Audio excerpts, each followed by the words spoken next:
في البدء كان الكلمة والكلمة كان عند الله وكان الكلمة الله.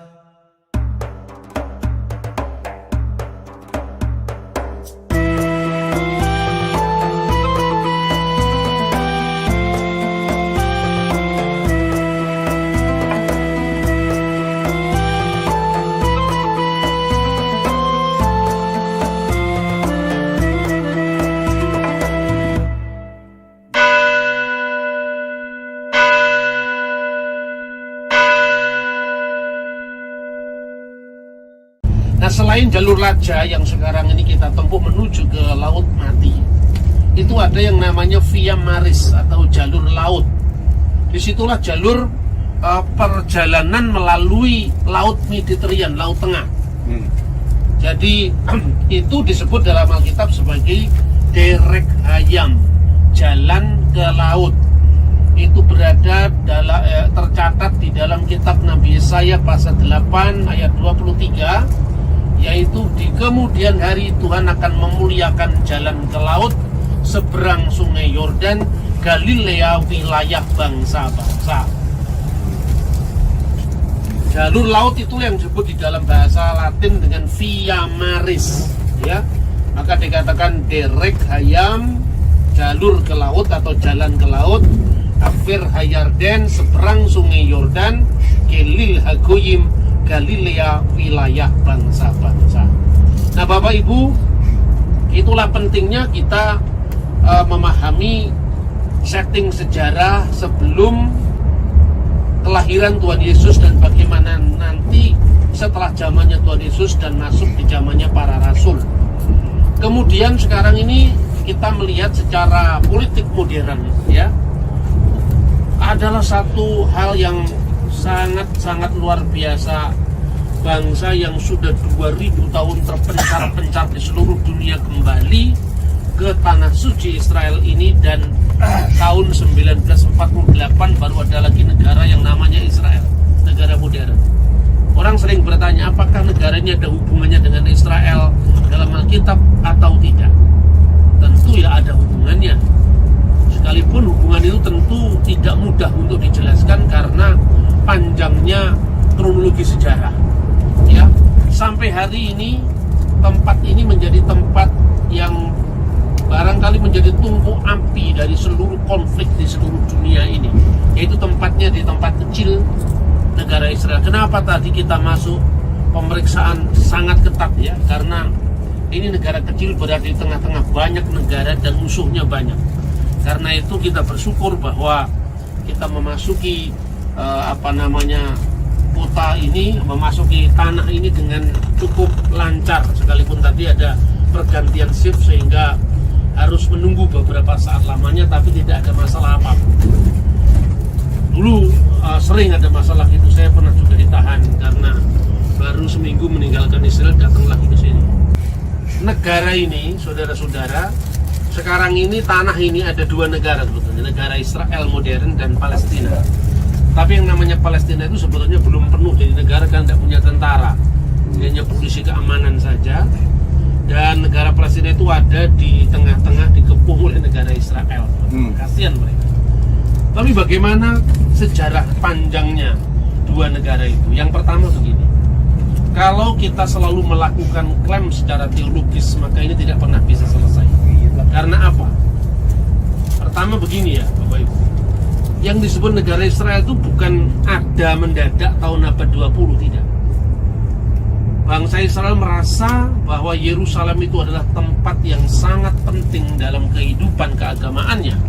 Karena apa?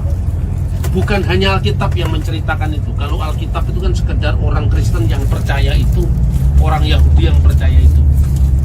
Orang Hindu kan tidak percaya, orang Buddha tidak percaya.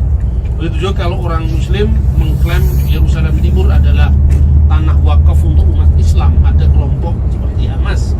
Seperti itu, maka yang percaya Quran hanya orang Islam, Kristennya nggak percaya, Yahudinya nggak percaya. Kalau Yahudi sama Kristen mendingan karena dua agama satu kitab, yaitu perjanjian lama. Maka harus ada solusi internasional dan juga ada data sejarah yang netral. Faktanya bahwa selain catatan Alkitab, eksistensi negara Israel dan umat Israel itu ada dalam catatan sejarah dunia. Prasasti yang tertua yang menyebut tentang adanya negara Israel itu adalah prasasti Fir'aun Mener Ptah yang berasal dari tahun 1250 sebelum Masehi.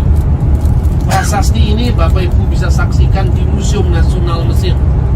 Kalau Anda ke Mesir, ziarahnya lebih panjang, kita bisa lihat, atau khusus Anda ke Mesir masuk ke museum seharian di situ. Di situ ada namanya prasasti Fir'aun Mener Ptah. Itu setelah zaman Musa, yaitu pada zaman Nabi Yosua. Prasasti kedua itu ditemukan di namanya adalah prasasti Batu Mesa yang ditemukan di Yordan, di mana di sana diceritakan tentang eksistensi orang yang bernama Omri Melek Israel, Omri Raja Israel. Samaria. Itu Raja Israel tentu yang berpusat di Israel Utara Samaria pasca perpecahan kerajaan Israel dari zaman Salomo.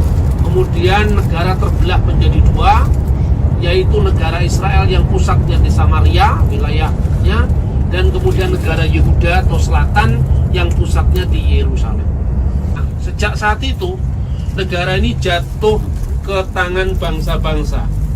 Pada zaman dinasti Makabe, Makabe itu sebetulnya pahlawan Israel.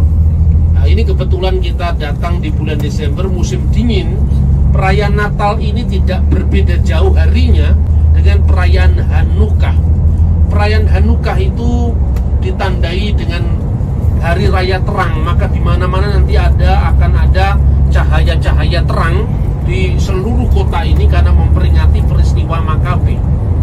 Peristiwa Makabe itu dicatat dalam kitab Talmud dan dicatat dalam buku yang namanya Deuterokanonika, khususnya 1 dan 2 Makabe. Kitab suci itu diterima oleh orang Katolik sebagai kanon, tapi disebut kanon kedua karena gereja Katolik mendasarkan kanonnya pada kanon Yahudi yang ada di diaspora, yaitu di Alexandria, di mana kitab-kitab itu masuk di dalamnya. Sementara orang Protestan mendasarkan pada kanon Yerusalem, di mana Deuterokanonika tidak masuk di dalamnya. Ketika kita berada di tanah suci, sekarang paradigma kita mesti berubah karena ternyata justru perayaan Yahudi itu adanya dalam kitab Deuterokanonika, itu sifatnya pasca Musaik, jadi setelah zaman Musa.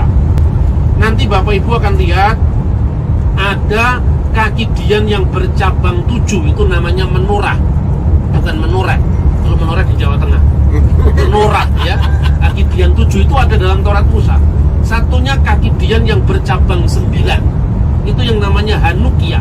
Itu untuk memperingati perayaan penahbisan bait suci. Dan Yesus merayakan Hanukkah itu tercatat di dalam Yohanes pasal 10 ayat 22. Nah, itu pada saat musim dingin. Apa yang dirayakan? Yaitu keluarga Makabe.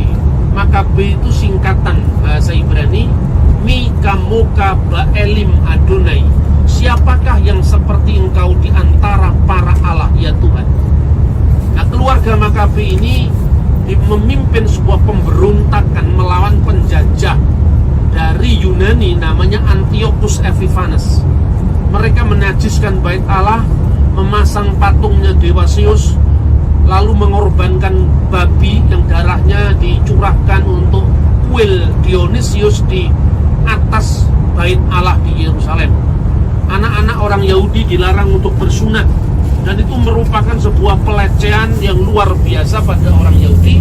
Akhirnya timbullah pemberontakan Makabe, dan pemberontakan itu sekalipun kecil Bapak Ibu tapi menang.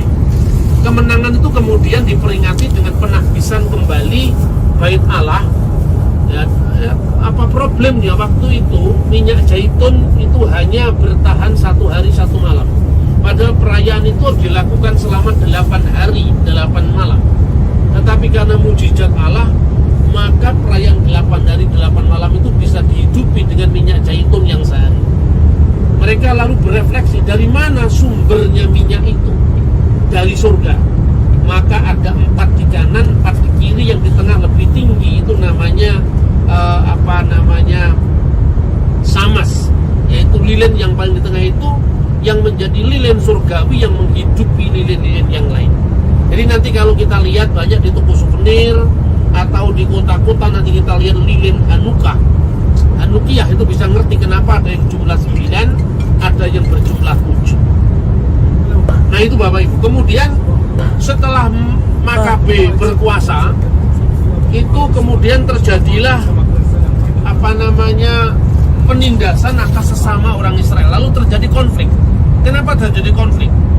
Karena keluarga Makabe yang namanya Yonatan Makabe itu bersekutu dengan anaknya Raja Antiochus Epiphanes yang dulu menindas Israel, namanya Alexander Balas. Dia mengangkat diri sebagai imam besar di Bait Allah Yerusalem, sehingga imam yang berhak dari keturunan Sadok, yaitu Saduki, menjadi sangat marah. Lalu mereka mengasingkan diri ke Laut Mati. Nah, orang inilah yang nanti disebut sebagai Moreh Hasedek atau guru kebenaran, yang ternyata meninggalkan teks-teks kitab suci yang usianya lebih dari 2000 tahun yang nanti bisa kita lihat selama kita berada di Museum Israel di Yerusalem. Ya, Bapak Ibu, maka ini satu mukjizat besar bahwa kelompok Eseni atau kelompok Yakat yang dipimpin oleh imam yang namanya Onias keempat, yang gelarnya Moreh Hasedek, guru kebenaran, itulah yang meninggalkan 11 gua di lingkungan gua-gua Qumran, yang isinya sebagian besar adalah seluruh Alkitab Perjanjian Lama.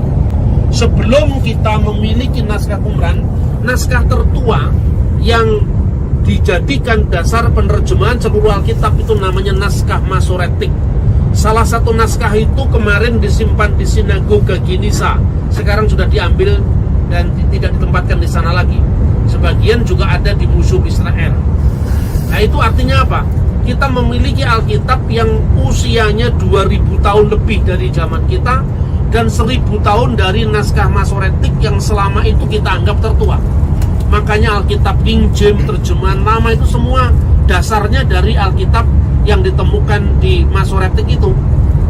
Setelah ditemukan naskah Qumran, kita memiliki perbandingan naskah yang usianya 1000 tahun lebih tua dari naskah sebelumnya. Kenapa King James memakai naskah yang lama itu? Karena memang naskah Laut Mati baru ditemukan tahun 1947. Setahun kemudian berdirilah negara Israel. Jadi saya kira bukan kebetulan kalau ini, bagi saya pribadi, ini adalah satu bukti dari Tuhan bahwa sebelum munculnya negara Israel itu dipersiapkan dengan dokumen sejarah yang membuktikan bahwa mereka memiliki jejak sejarah yang sangat kuat di negeri ini.